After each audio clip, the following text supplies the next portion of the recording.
Hey, can we have a house tour? Alright, welcome to my latest project. I'll give you guys a recent update. So, last time I did an update at the house was completely furnished and all the tenants' belongings were still in there. We'd agreed with the tenant that should remove all the stuff and we can get the work starting basically immediately. When it actually came to actually getting that arranged, the tenant went off the grid. When I say off the grid, I mean no responses, no phone calls, no emails. She even blocked my number at one point. So I was getting stressed because number one, it's in a bridging loan. I'm losing about £900 a month.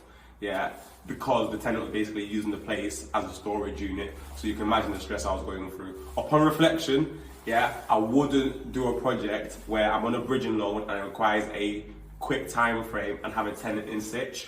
But that was a situation.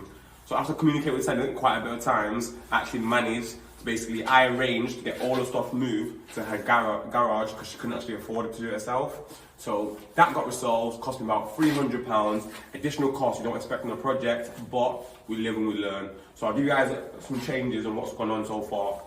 So as you can see, the house has been taken down. This was a bigger living room before, but they put some stud walls.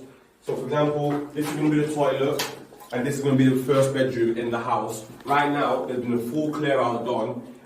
The contractors, they've put the stud walls in for the layout of the new 6-bedroom HMO, and next thing they're going to be doing is putting the wiring and doing the re-plumbing. And then before they actually close the wall off, yeah, they need building control to come. So that's kind of like next steps. I'll keep showing you guys around and see what the changes have been made. Then you walk into room 2, really clean. So this is now room 2. This will be room 2. This will be their living space. And around this corner here, which we're not going to go into, yeah, is where the next bathroom is going to be for this tenant. So if you remember last video, this was a massive kitchen, and what they've done is they've just split it in half to make it a bedroom and a living room, and you guys are going to see where the new kitchen is going to go as well.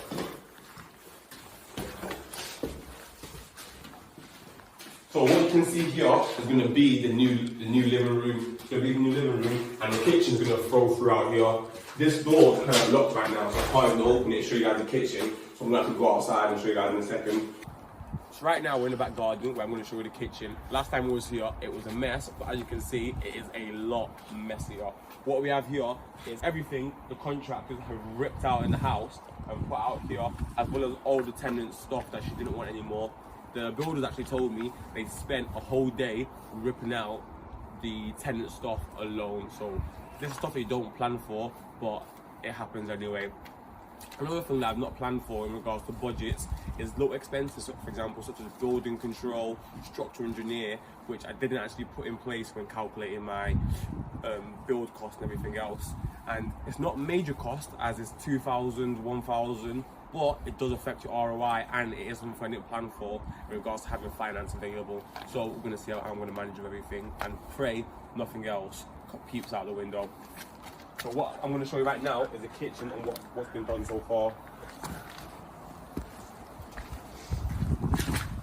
So last time we were here, this was like two separate spaces, and it was just being used as storage. What the builders have done now is they've cleared through the wall here, yeah, making this place one massive place.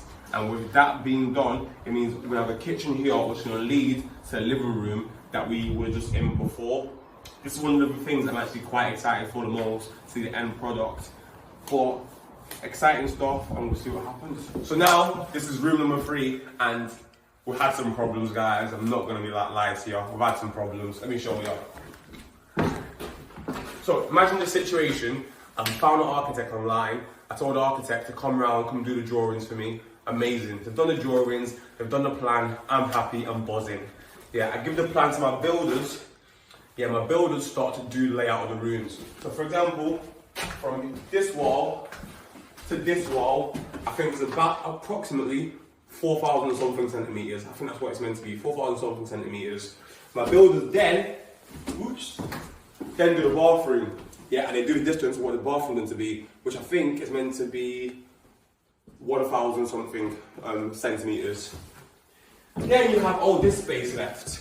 If you come over here, then you have this space left, which is meant to be 4,629 centimeters. My builders have done the measurements. They've gone, oh, this isn't right, because if they were to do 4,000 and 629 centimeters, it would mean that this stud wall, yeah, would have to be here, which makes no sense because it will mean the bathroom's not big enough and the location and placement isn't working.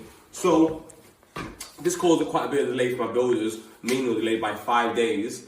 And when actually speaking to the architects, they basically told me this is my fault. They basically said the drawings and plans that they provide is only for planning permission and building control. So that was quite a sting and it did hurt. But luckily, because of the room size and the structure of the layout, it hasn't actually affected what we can do with the house. Originally, we're going to have a 6-bedroom HMO with only a kitchen. And when you've already got a kitchen, yeah, the other rooms in the house have to be a minimum of 9 square meters in Wigan. But we end up choosing to have a living room, which means the minimum bedroom size can be 6.5 square meters. So even though this room is going to be smaller than what we originally planned, it's still going to meet the requirements for HMO. This, which literally would have messed up my entire plans for the HMO conversion. It would have had to be a 5-bedroom HMO, and I would have just had a massive room that wasn't necessary. And it would also mean that when it comes to refinancing, I would have to leave a bigger chunk of money in there because the amount of money I would have put in compared to what I would have got out wouldn't have made sense. But I'll show you guys the rest of the place. I think this is room number 6. So what the builder's going to be doing is we're going to put a door here. We're going to put a door here so someone can enter. And then this will be this bedroom. And then this space here, yeah, is going to be the bathroom. There's actually like a minefield out here right now. Because if you look at the floors, yeah, there's holes in the floors. So as I'm trying to walk around, I'm trying not to fall and hurt myself. But this is the last and final rooms. Yeah, this room, then this is going to be a little further out here. And then this is going to be the bedroom, and then this is where the bathroom is going to be for this bedroom. Upon reflection, when looking at the house, I like everything's coming, my vision's coming into reality, which I'm really happy with. But looking at the room sizes, to be completely transparent, I reckon if I was going for a 6-bedroom, all-ensuite HMO again, I'd want a bigger house to have bigger space. Because, for example, if this was going to working professionals, I deal with HMOs that do rent-to-rent already. The smaller the room, the harder it is to sell, and it adds some serious complications. So if this was going for working professionals, I know 100% these rooms would need to be bigger just to reduce the amount of turnover time period.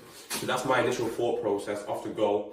But this is the layout, things coming to reality. I'm quite happy. Stay tuned for the next update, and we'll see where we are next.